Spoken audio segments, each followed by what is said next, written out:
what you want, when you want it, where you want it. This is The Mesh.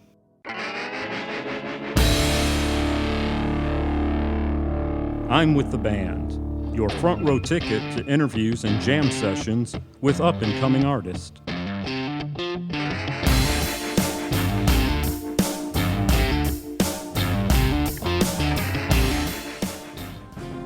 This is Chad Austin, and this month's episode of I'm With the Band features one of the founding members of the Squirrel Nut Zippers, Katharine Whalen and her Fascinators. With her new album, Madly Love, due September 27, 2011, Katharine Whalen is gearing up to grace us with her wit and charm in musical storytelling. Let's listen.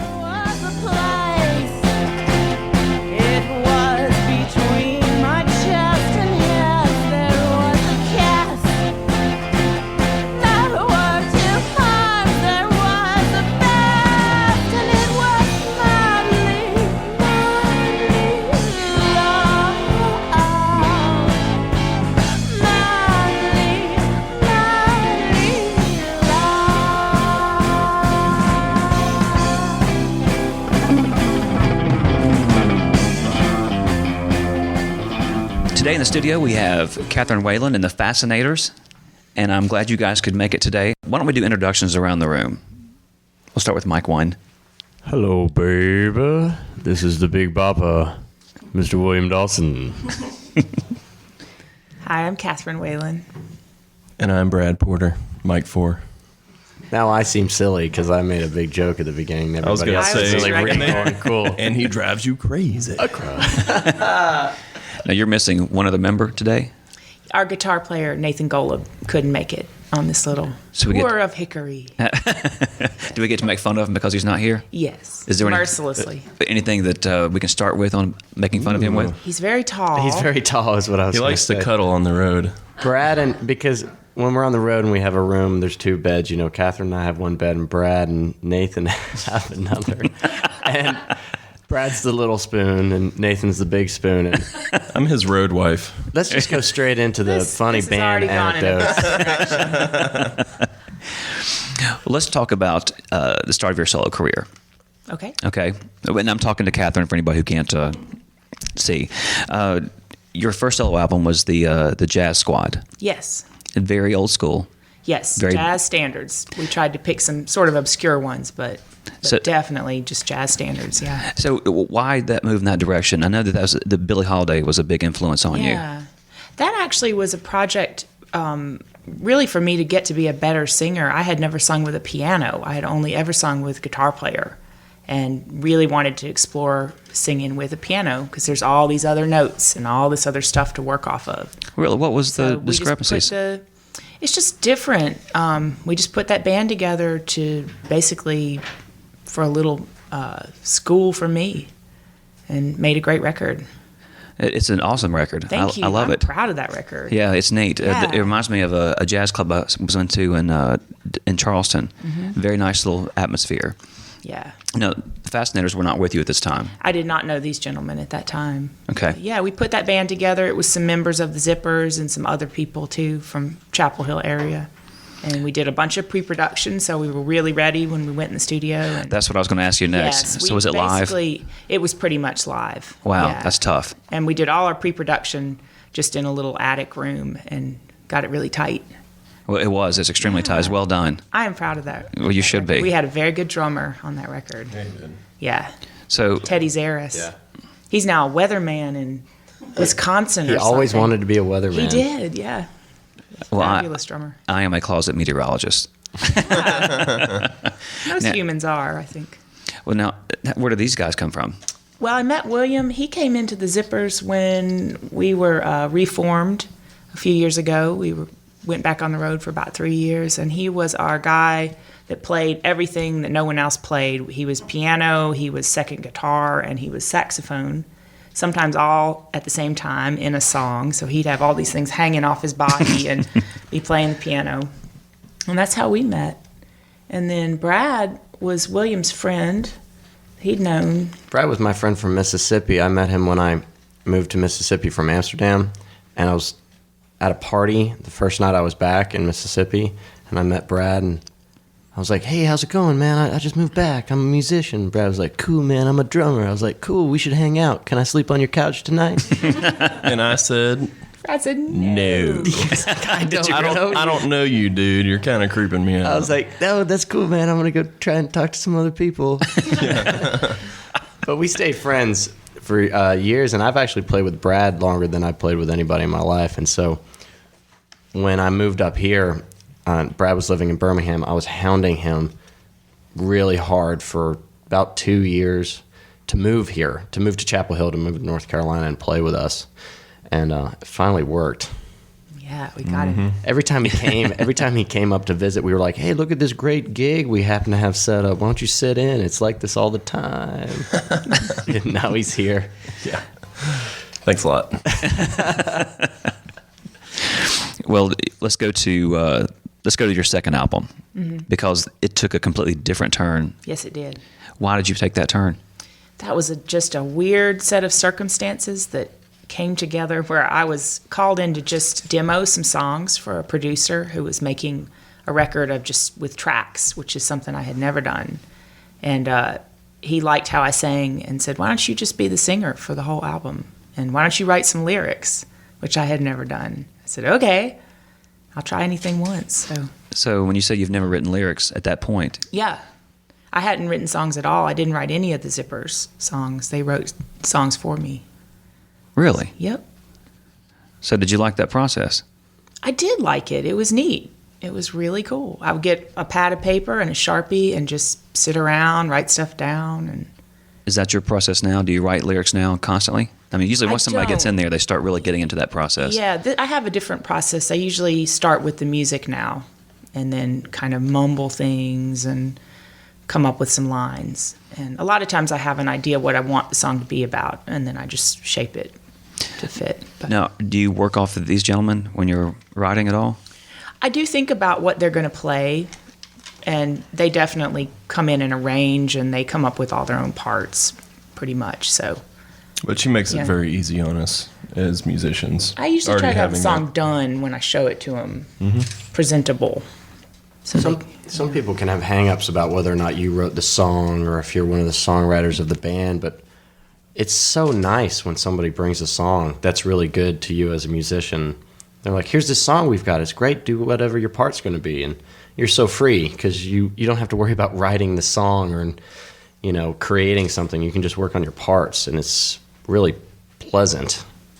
yeah, well, good. I'm glad you enjoy that, William. William writes really good songs too. I've written one or two. and we Yeah. do his songs in the group as well. What style of writer are you? A fantastic one, really.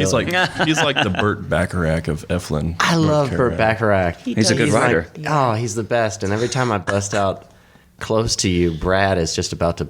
Because we're a rock and roll band, dude. Doesn't matter, man. We're gonna talk about this more later. We're not lounge singers. But I do rock and roll songs and things like that, so it's all good. And these two have their own group. They're a duo that goes out and rocks. So Oh, wow. that's completely available. That power is available to me when they play with me. It's neat because they're so tight already. So just as a duo, you don't have any other outside people playing with you? We played in a lot of different bands together, but Brad and I, as a rhythm section, have been together for 5 or 6 years, and so right now we're just a duo doing kind of North Mississippi boogie music. So it's fun and easy, and it just makes us stronger.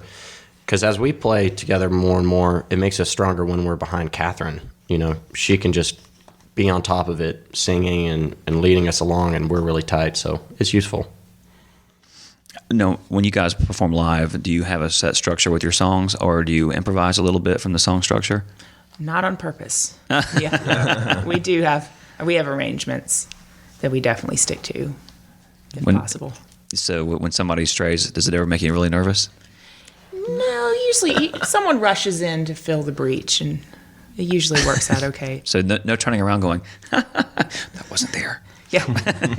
There's around, somebody dock their pay. sometimes a little eyebrow look at somebody when you do something different. But the songs are very melodic. It's not like we're gonna take a solo now. It's like even the solos are melodies that are something you can lean on and use Right. from the record. Like you can listen to Nathan's solo parts and you can sing them. And so when Nathan's not here, I'm not trying to just take a wild solo. I'm trying to play his part, his solo, his melody. Right. So the songs are arranged fantastically. Arrangement is a really strong tool. I would Right. recommend that to anybody who is writing songs, to really fool with the arrangements till you get something cool. And make it short. Shorter songs. Yeah. There's nothing worse than a long song. If your song is 5 or 6 minutes long, you got to have a lot of It better stuff be. inside of there. It better be really If you can make a good. 2-minute long song, that's going to be the best song you've ever written. So we keep it tight. We don't just go off the handle to Right. jam. Well, you know, that's interesting because a lot of kids nowadays who are listening to music, their attention span is getting shorter and shorter and shorter. So having the shorter songs probably is really advantageous. Yeah, but if you listen to all the Buddy Holly hits and the Elvis Yeah, Presley two and a hits, half. I mean, they have to be 2.5 minutes long to fit on the side of a single. Right. You know, it was like the Chicago songs in the 70s that were 7.5 minutes long. I think on Chicago 18. I don't know. I'm making that up. But it's good to be tight and short. Well, when you guys sat down to work on this newest album, the Madly Love, did you consciously sit down and say, we're going to have these textures and everything's going to fit within that mold? If that makes any sense. We knew what we liked. I mean, we all knew what we did talk about what we liked listening to, and we've all hung out together. So we've listened to music together. So we knew we want tambourine on this thing. I mean, we knew some stuff like that.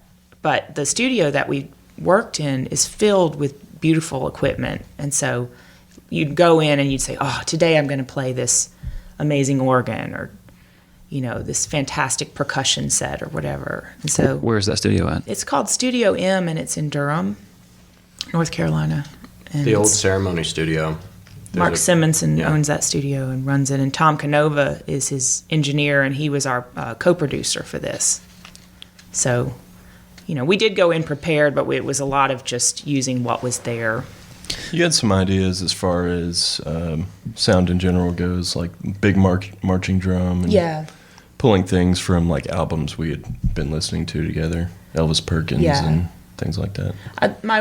I wish we had more singing on the album. We didn't have a ton of time because we're poor. So we Right. only afford, I think we did it in about 5 days. And if we could have had maybe 3 more days to go in and do some more layered vocal parts, I would have liked that. But, Right. The video next clips time. I've seen, you're singing backup.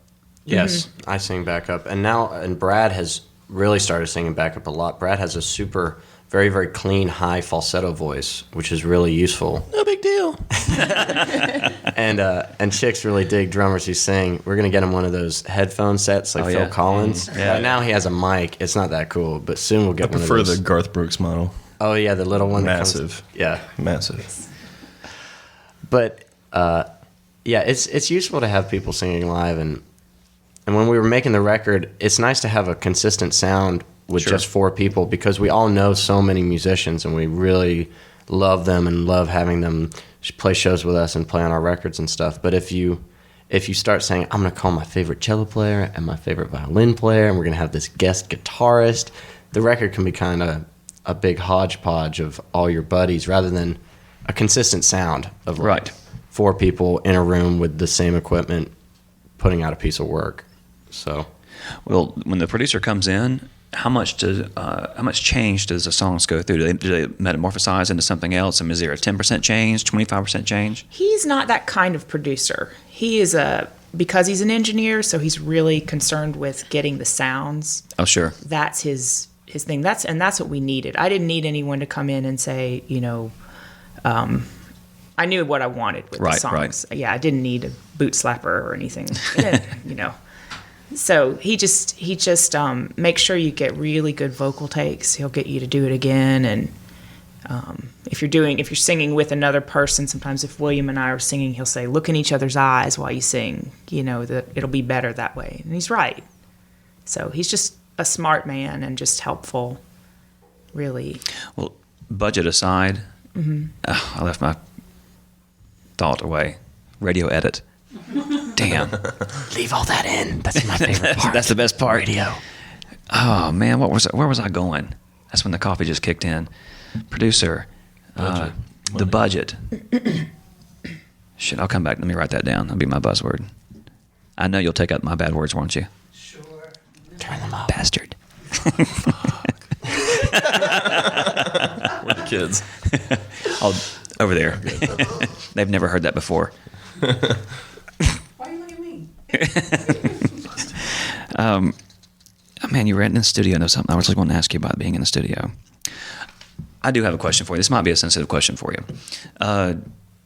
Do you receive any royalties still from the Squirrel Nut Zippers? I do not. Really? Yeah. And haven't for a very long time. So that's why you guys decided to go through the Kickstarter program? Absolutely, yes. That was very successful for you.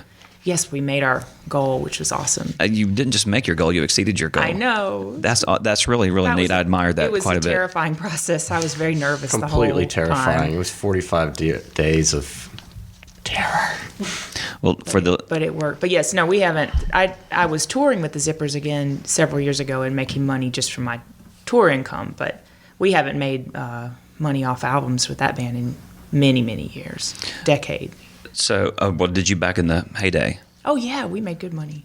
Yeah, definitely. Well, that's good. Yeah, we were one of. I think we were a fantastically lucky band in that way. Well, let me explain to the listeners what Kickstarter is. I'm going to have to read this straight off of here. It's an online service where independent investors pledge monetary increments from $1 up to thousands of dollars. And what you did in return was you gave the pledges different gifts based on how much they donated, ranging from handwritten lyrics, which I thought was brilliant, to home performances, which was even more brilliant. And it proved very successful for you. Yeah. So yeah, we had a handful of big donors, and then a lot of folks that just did, maybe $30 or $40 or even $10, which it all added up. Yeah, because I started going through that and looking at people who have been trying to do that. Not everybody's been quite so fortunate with getting a $10 pledge, and it's like one day left. Yes. But it's interesting because you can also look at it as pre-ordering a record. Sure. If you really like an artist and they come right out and say, I'm doing this Kickstarter campaign, and if you give me $30, you're gonna get a record. It's gonna be autographed. It's kind of like pre-ordering the record and putting your money into something you really believe in. So it's useful. Well, I remember the budget constraint question I was going to ask. So did it come to a point while you were in the studio where you had to say, well, we really need to do this a couple more times. This take's not good enough. And you had to say, well, we've got to stop because we still have to keep X amount of dollars back for duplication or replication? No, we didn't have that really. We got our takes. We definitely got all of our takes. Are you a one taker? Not you. Well, sometimes. Couple of them. Sometimes. Really? And we went away. We did it I think we did 3 days, and then we went away for maybe a few weeks. We did all the bass tracks in 2 days. And then we went back and we recut a few songs that we hadn't gotten versions of that we liked. So, yeah, other than wanting to do some layered vocals, we got everything. I mean, we got the percussion we wanted, and we did everything, I think. So I wanted to put, Hooked on a Feeling.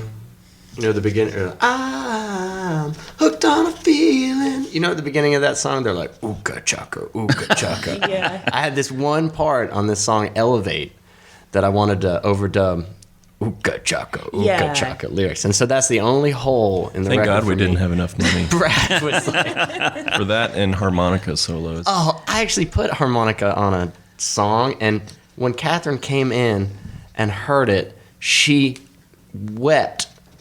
She was laughing so hard. Tears were falling from her face. She was laughing so hard. And then I deleted the part. She deleted the part. It was so good. Thank God. I wanted to put in the liner notes when I was putting down what everyone played, I wanted to put under his name harmonica deleted, but he wouldn't let me. He said he's a serious musician. I'm bringing it back. I couldn't do that. Well, why don't we take a break for a second and take a listen to one of your songs from this new album? Let's do it. All right. Which one would you like to do today? We'll do Madly Love. All right. Title track. This is Katharine Whalen and the Fascinators. There was a day, it was like any other day. There was a day, it was like any other day. there was a night. It was like any other night. There was a night. It was like any other night. There was a sound. It was like any other sound. There was a sound. It was like any other sound. There was a sight. It was like any other sight. There was a sight. And it was like, and it was like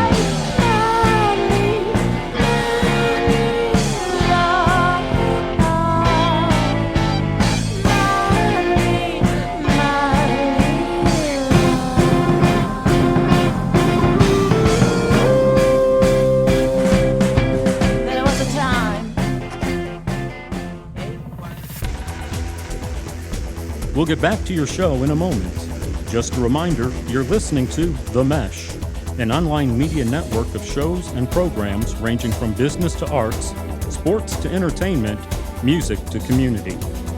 All programs are available on the website as well as through iTunes and YouTube. Find out more at themesh.tv and give us feedback on what you like. And now, as promised, back to your show. We're back with Katharine Whalen and her Fascinators. And let's go back to the studio stuff a little bit. Your style is retro, it's left of center. And there's a purposeful old school art to it. Does that translate into production in the studio? Does it make it easy, I guess is a better way of putting it? I think so. It's a real band playing, and we were all looking at each other. That studio is set up where I was in an isolation room, but there's a glass window, so I was looking out at the rest of the guys, and they were in a circle. So there's all these sight lines, and we're all just looking at each other and watching each other's hands and staying connected, just like real musicians playing together. So the basic tracks were pretty much live. Mm-hmm. Well, they have to be. Yep. So now that actually, when I was talking about one takes a minute ago, I was actually more referring to the vocals. So that's interesting. How many takes usually for the band to get it right? We would do, I would say, I'd say 1 to 3, maybe 1 to 4. 3. 3 or 4. You just have to get in the groove. But we usually do 2 or 3, and then we all pretty much think, oh, number 2 is the best when we go back and listen and then move on. And my vocals would be scratch vocals, but sometimes I would end up keeping most of my takes that I did live with the group. Wow, that's good. Not have to recut. Wow, that's good. Since you have the retro style, do you prefer the advantages of digital, or do you prefer to go analog, or did you go analog for this? This was all, this was digital, right? yeah, Yeah, we didn't go to tape or anything.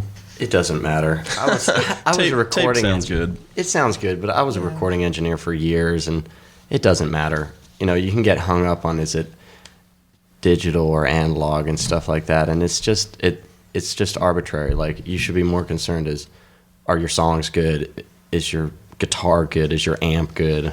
Are your strings new and good and in tune and stuff? Like, the digital and analog question to me always just seems not as important. You know? Right. People get hung up on it, and people get hung up on making their records and taking a long time to make their record. Correcting mistakes in And Pro Tools. and it all just that kills jazz. you.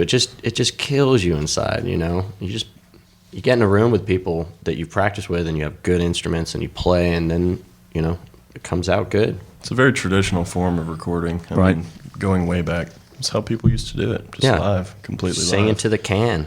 And then you do it, you replicate it live, in a performance atmosphere. Because you're going to hear it. I mean, we could make it on analog tape, but then everybody's going to download it.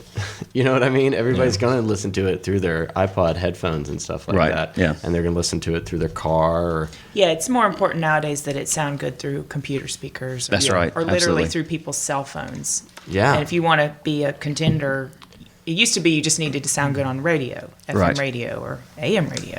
Catherine loves Which we AM. were on the other day. We were on AM Maybe radio. you heard us, 1360 AM. Oh, in Chapel Hill. Awesome. Brad called. We did a little morning show, and we did a little performance. Me and Brad and a friend of ours, and And he calls me in the evening. He says, "We're on the radio." And so we turn on the radio in the kitchen.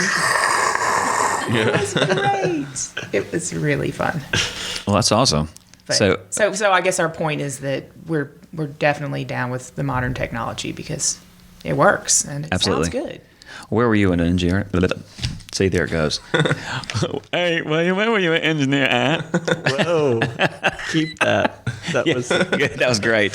Where were you an engineer at? I went to school to be an engineer at the University of Memphis, and then I was an engineer in Mississippi for years. Really? Yeah.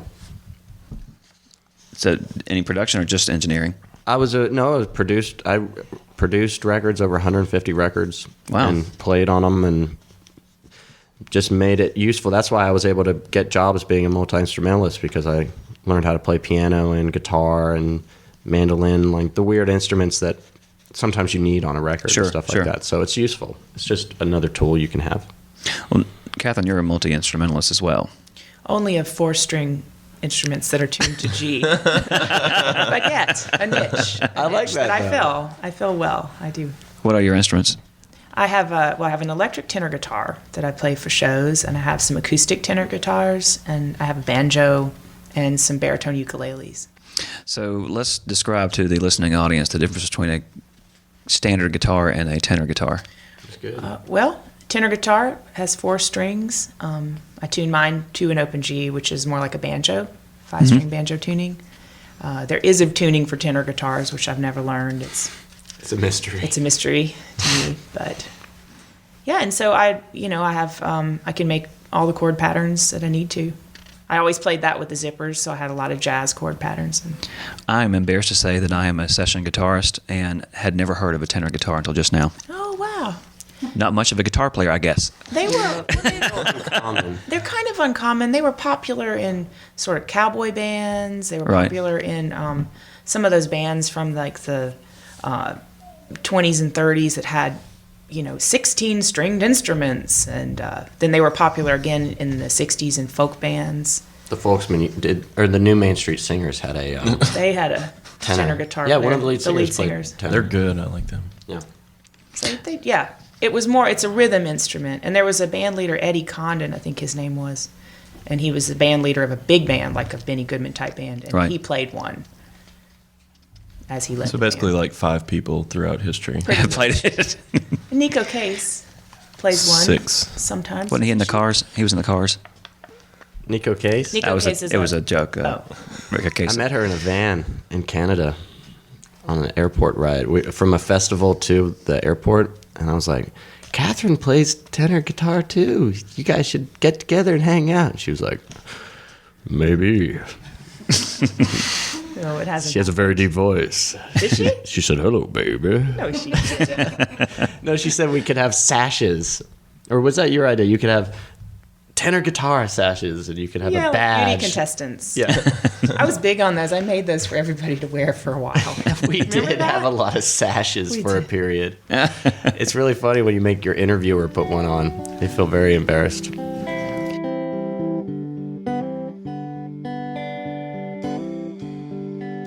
It's hard to remember how I felt. They walk in beauty like the night. Send the women and children first to cloudless climes and starry skies. When I dream of love.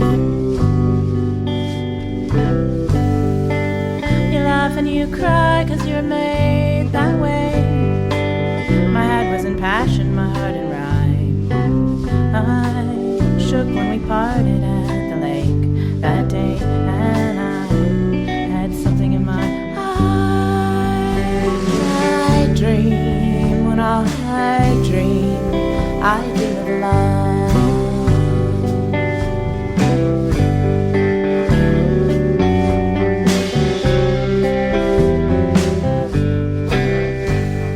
Okay, we're back with Katharine Whalen and her Fascinators. Now, your uniqueness and your niche style, do you ever feel that it pigeonholes you to the point where you can't have opportunities that are available to somebody in mainstream pop?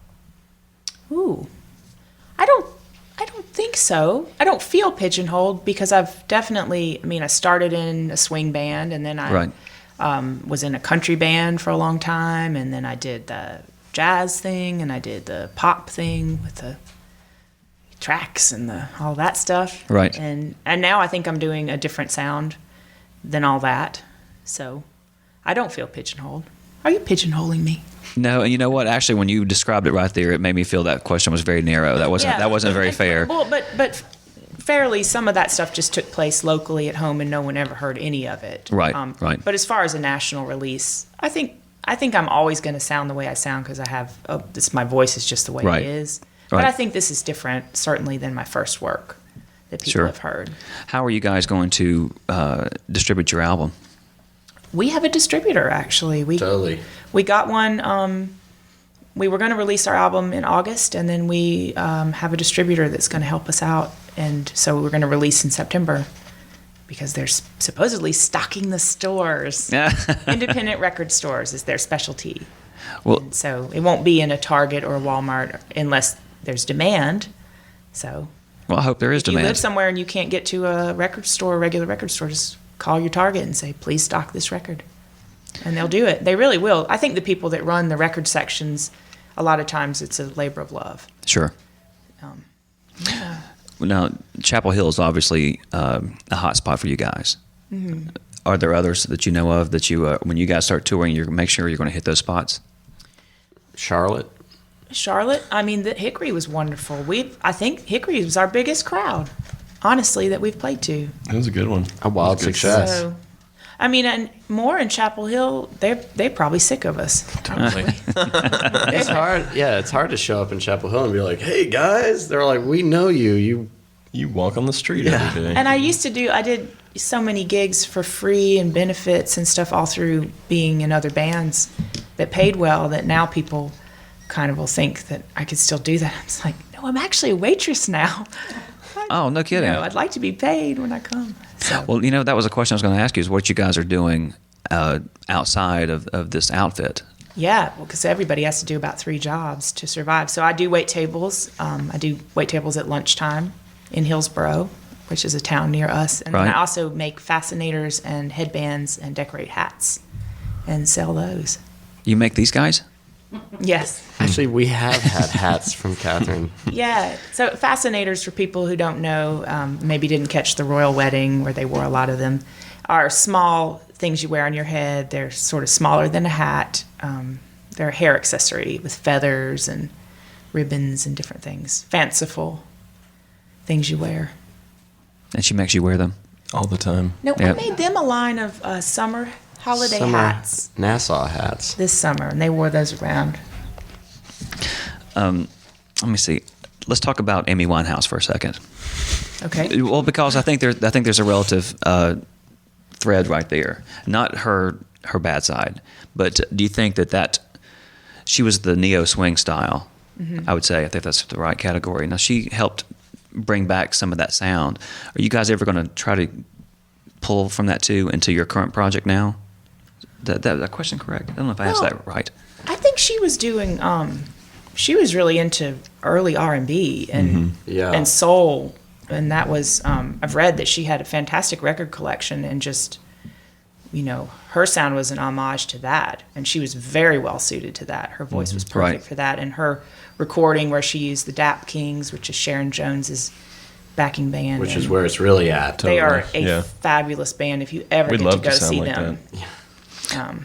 I'd love to sound like the Dap Sharon Kings. Jones and the Dap Kings. But, well, do you guys ever pull any Squirrel Nut Zipper songs into your current set? We have one that we do. We do My Drag, actually. We put it in the set about a year ago, requested by a bride at a wedding that we played. And it was so fun to play. We do it a different way than the Zippers did it. And it was so fun that we've just left it in. I own a marketing company, online web design, that kind of stuff. And, of course, like there's any offline web design, geek. Anyway, but when I call, I'm a GoDaddy reseller. So when I call them, speak to my account manager, Hell plays. I've heard that. That's been going on forever. Yeah. Yeah. I think you should call. I really do. I think you should call one day and say, That's me. Yeah. Kill myself. I'm on hold I'm not and in, I'm not I'm not making in those money. revenue streams, so I just don't. Is that frustrating? It can be very frustrating to, be watching a Disney movie and there you are singing a song and you're not getting paid. Yes, it can be frustrating, but I don't dwell on stuff like that. Oh, I would. I'd be like, I would develop tics and.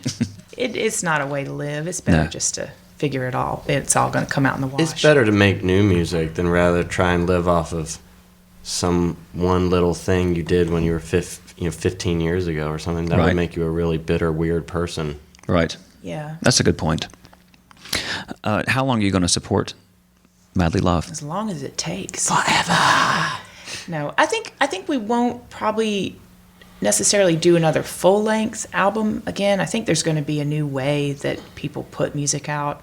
I've loved doing this time, but I think we'll probably put out a song at a time in some fashion. That's interesting. That's my new plan I'm circulating around. I think it's gone through this big circle where it started out as singles, like in the I'd like 40s to get and back before to the that. 50s. Like they would you get Charlie Patton to sing into a can and he'd have 2 or 3 songs and it was released. And then all through the 50s and 60s, you were putting out singles, and records were just compilations of your singles. Sure.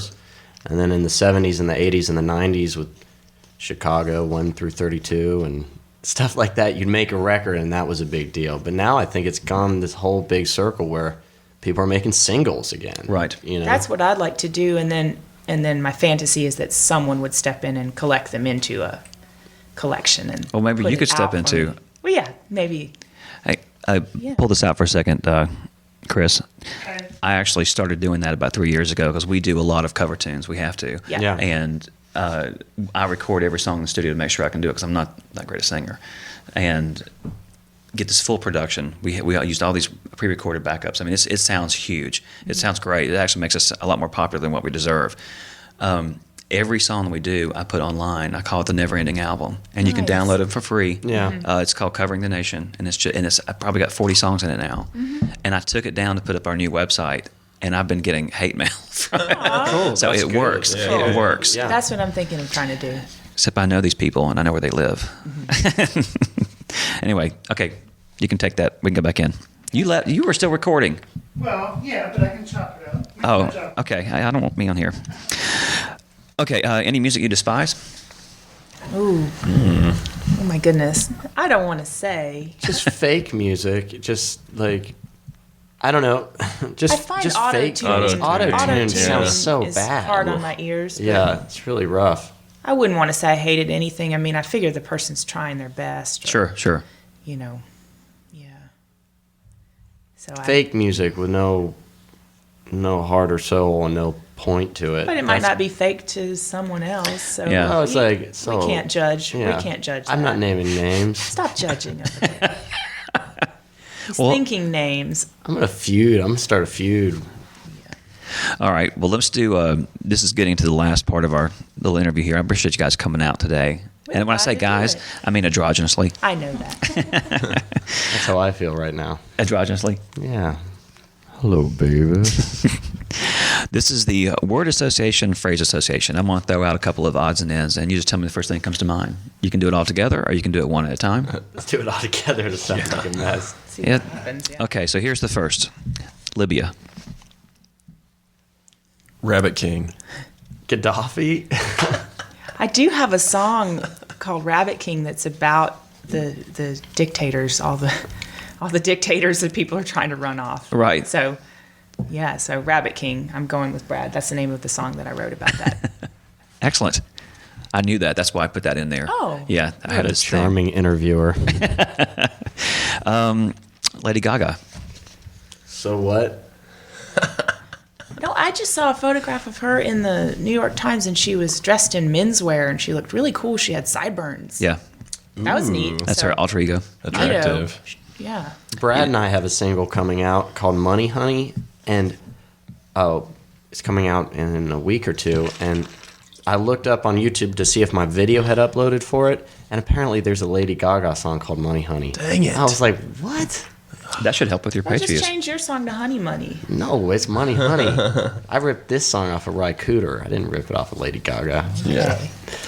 I was really against her when she first came out, and then I saw her perform just with the piano and voice, and was like flipping out. Couldn't believe how good she was. I mean, it's such a raw talent. I don't care for all the notice me stuff, but raw talent. She's there for a reason. That's awesome. Yeah, Poor House in Raleigh. Jack Kane. Oh, Jack Kane. Yeah. I don't know. Yeah. I haven't been here long enough. Yeah, you haven't played over there. Yeah, Jack Kane. That's what. I'll go he's with our their friend answer. that runs that place, runs the sound there. He's a sweetheart. He Yep. was on tour with the Zippers for a long time. He was Really? he was on the road with us. I love that place. I haven't played Do you there. know Jack? No. Well, you know what? That may not be true. I've probably met him. Playing He out there. says it's me, it's JAC. No. Okay, It's good to have a trademark. that's one of it. He has several. Hello, baby. Yeah, like that. Sober moment here. 9/11 anniversary. And that is sobering. Yeah, wow. It's been that long. Well, do you guys remember where you were? Absolutely. Definitely. I was in the middle of West Tennessee at my grandfather's house for my great aunt's funeral. And my uncle from the city was down there, thankfully, because he works near that area. But it was very sobering to talk to him and see him emote about the whole situation. So, West Tennessee, thank goodness. I was Out in also the middle in of West nowhere. Tennessee. I was in Memphis. I was all the way on the edge, and it was college, and all the classes were canceled. Yeah, I was just at home, and my daughter had been born in April, so she was really small. And I remember hearing on NPR. I don't have TV, so just hear everything on NPR, and thinking it was really sad, and sad for her that she had to be born in this time period, that things were going to be very, very different. Right. That's what I remember thinking. Lastly, smartphone apps. What Like are Angry those? Birds. I wish I don't- had a. Yeah, my phone is dumb. I still have my phone He's that dumb I've phone. had for, how old is my cell phone? I mean, 1 billion years. my cell phone is like 15 years old or something. It's the oldest. I just go in Catherine and get a got- battery put in. She got an upgrade. They forced her. They're like, no, you get an upgrade. This is a much better phone. And they gave it to her. shamed me. And then she had to go back to the store and said, please give me my old phone back. So, smartphone app. It means nothing to Yeah, me. it's but out of our I have realm. my very old Motorola that I have. Yeah, what I don't like about smartphones is they're so thin, because if I'm speaking to somebody, I mean, if I do this is a touch screen, so it'll hang up on them. It happens all the time. Yeah. And I used to have my very first phone, which I still have the same phone number from 96, 97. I don't like to switch. Old girlfriends, he still has the same phone number. 555-5555. But it was a thick phone, and I could talk like this, you know? It's a Zach Morris model. Yeah. Well, I don't like him for that reason. Well, Brad, Catherine, William, thanks for coming in today. Thank you. This is great Thanks. fun. Thanks for gracing us with your presence and giving us wonderful performances. And I hope that you can play us another song and take us out. Let's do it.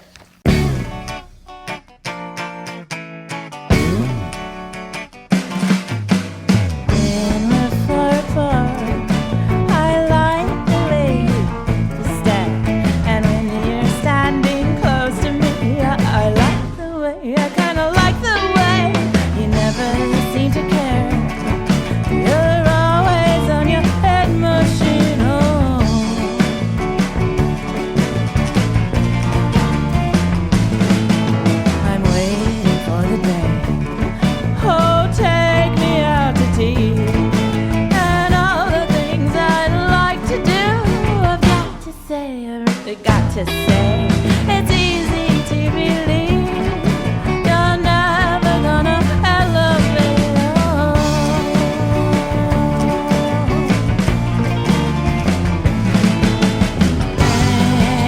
And if I'm losing my nerve, I can't hesitate, I won't hesitate.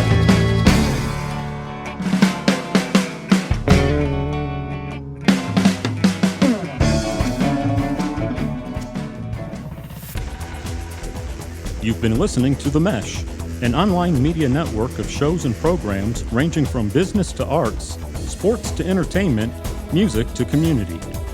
All programs are available on the website as well as through iTunes and YouTube. Check us out online at themesh.tv. Discover other network shows and give us feedback on what you just heard.